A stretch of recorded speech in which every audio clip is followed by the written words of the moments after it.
Ever wondered what makes your knee bend or straighten? Let's dive knee-deep into the world of knee anatomy. You see, the knee isn't just a simple hinge, it's a marvel of nature, a complex structure that allows us to run, jump, and dance like nobody's watching. Now let's talk about ligaments. Imagine them as tough ropes that hold your knee bones together. We've got four big players here, the ACL and PCL, crisscrossing in the middle, playing bodyguard to your knee, keeping it stable from front to back. Then we have the MCL and LCL on the sides, preventing your knee from bending inwards or outwards too much, kind of like the bouncers at a club, keeping everything in line. So our knees are not mere hinges, but complex structures held together by tough ropes. Who knew, right? Did you ever hear your knee creak and wonder if you needed some WD-40? Well, you're not alone. Let's chat about something called the meniscus. Picture this as a C-shaped cushion nestled between your shin bone and thigh bone. It's like the ultimate shock absorber and smooth operator for your knee. Now, imagine tendons as robust rubber bands linking your muscles to your bones.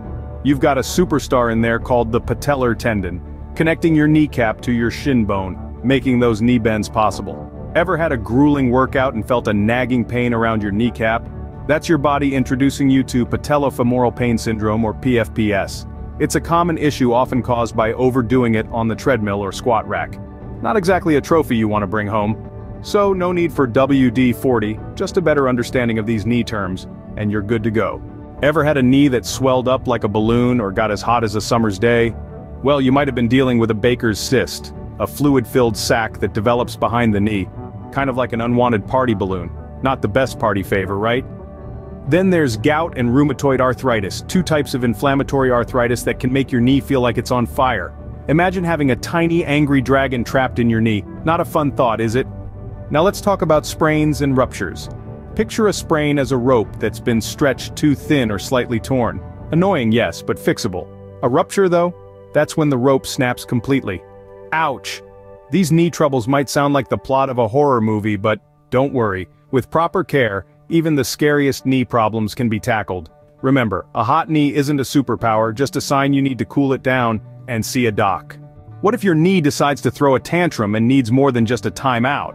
You might be thinking, that's impossible. My knee can't possibly have a meltdown, but trust me, it can, and when it does, it's not a pretty sight.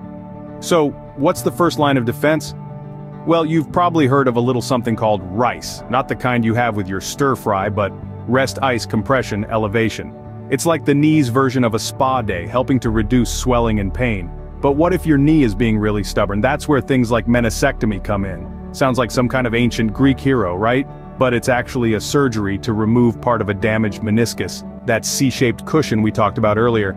It's like taking out a lumpy cushion and replacing it with a nice soft one. If your knee problem is a little more elusive, there's arthroscopy.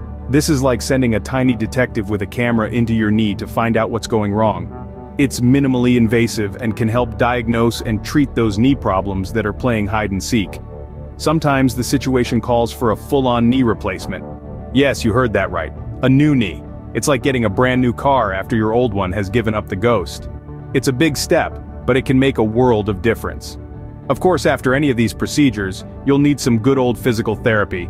It's like sending your knee to boot camp with exercises to improve strength, flexibility, and movement. It's tough love, but your knee will thank you for it. Finally, you might need a knee brace. Think of it as a superhero suit for your knee, protecting it and limiting movement while it heals. It's not as flashy as a cape, but it's just as important. So even if your knee throws the mother of all tantrums, we've got ways to deal with it. But remember, always consult with a doctor or a qualified healthcare provider. So, we've kneeled down to the basics of knee terminology. Feeling a bit more knee literate now?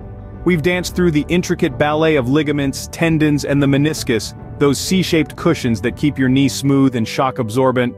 We've tangled with the tricky ACL, PCL, MCL, and LCL, those tough ropes that keep your knee from doing a full-on sideshow act. We've also navigated the choppy waters of patellofemoral pain syndrome, that pesky pain around the kneecap that can come from overuse. And who could forget about the Baker's cyst, that uninvited guest that can pop up behind your knee. We've also poked our heads into the world of gout and rheumatoid arthritis, those inflammatory types that can wreak havoc on your knee. And let's not overlook the difference between a sprain and a rupture. One's a stretch or tear, the other's a full-on ligament tear. It's like the difference between a hiccup and the hula. Both involve a bit of a shakeup, but one's definitely more dramatic. And then there's rice, that first aid approach to acute injuries that's as helpful as a bowl of comfort food. We've also peeked into the operating room for a meniscectomy and arthroscopy, and even braved the world of knee replacements. We've flexed our muscles with physical therapy and strapped on a knee brace for added support. But remember, these are just words and explanations. If your knee is singing a sad song, always consult with a doctor or qualified healthcare provider. They're the conductors who can orchestrate the right treatment for your knee symphony. I hope you've enjoyed this exploration into the world of knee terminology. It's been a knee-slapping good time, hasn't it? Thanks for joining us and keeping those knees healthy. If you enjoyed this knee slapper, don't forget to hit that like button, subscribe for more, and ring the bell so you don't miss out on future videos.